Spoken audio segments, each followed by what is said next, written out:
around, everyone. Now gather around everyone. Now gather around everyone. We اوس ټول راغون شي ټول راجمع شي چې کلاس والو. Now د now مطلب دی اوس. gather د gather مطلب دی راجمع کول یا راغونډول. انسانان راجمع کول یا یو بل سره راغونډول. لکه for example we gathered a lot of oranges from the trees. یعنې موږ د بوټو نه ډېرې زیاتې مالټې راغونډې کړې ډېرې زیاتې مالټې راجمع کړلې. All the people gathered to watch the cricket match. و ټول خلک راجمع شو چې د کرکټ میچ وګوري. او دلته راغلی دی gathered around. نو دا یو فریزل ورډ دی لکه په پښتو کې چې موږ خلکو ته وایو چې الې شا به راجمع شي ټول راغونډ شي یا ټول راجمع شي چې چای وڅښو روټۍ وخورو د کرکټ میچ وکړو یا بل څه وکړو. نو په انګلش کې ویل کېږي gather around. او دلته دا پروفیسر هم دوی ته وایي چې الې شا به ټول راغونډ شي چې دا کلاس والو ډېر زیات انټرسټینګ کلاس دی. Good morning, everyone. Good morning, welcome to Greenhouse 3 second years. Now gather round, everyone. It is also quite dangerous. It is also quite dangerous. او دا ډېر زیات خطرناک هم دی. ګوره په دې سنټنس کې یو ډېر زیات اهم لفظ راغلی quiet.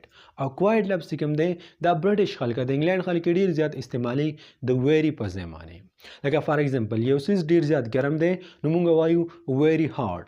برټش داسې نه وایي very hard. هغوی وایي quite hot. یو څیز ډېر زیات مشکل دی موږ وایو very difficult. هغوی وایي quite difficult. یو څیز ډېر زیات اوږد دی موږ وایو very long. د long مطلب دی اوږد د very مطلب دی ډېر زیات. هغوی وایي quite long. نو زه هم تاسو دا وایم چې زیاتره د very په ځای باندې quite استعمالوئ او دا به تاسو ته ډېره فایده وکړي. It's also quite dangerous. The mandrake's cry is fatal to anyone who hears it. So could you please put them on right away? So, could you please put them on right away? So, could you please put them on right away? نو آیا تاسو په ډیره مهرباني سره دا خپل غوږونو ته زر تر زره ور اچولی شي یعنی بس دا خپل غوږونو ته ور واچوئ.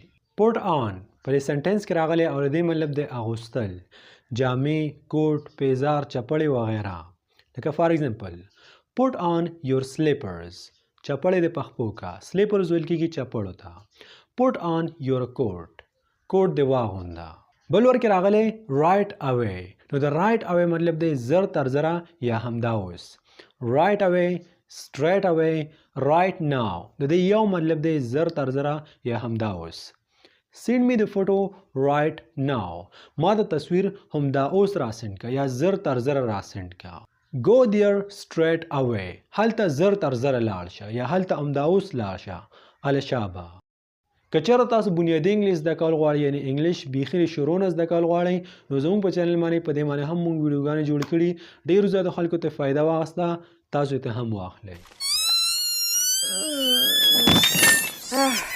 Longbottom's been neglecting his earmuffs.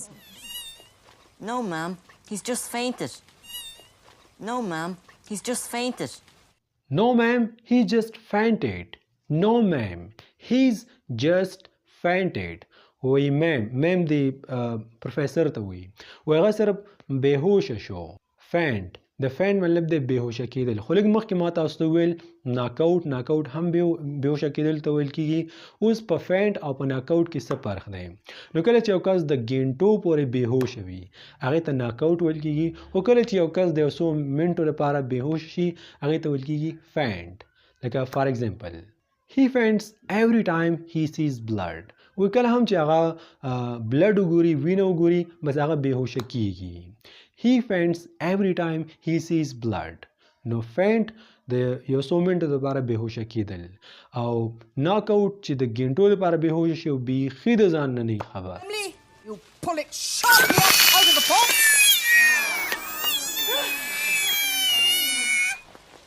Got it?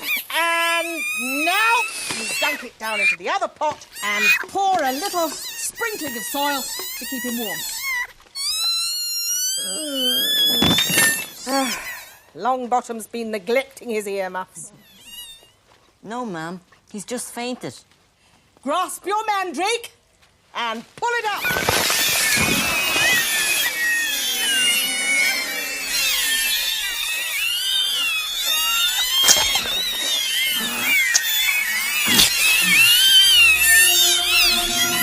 And this was the final word and final sentence for today.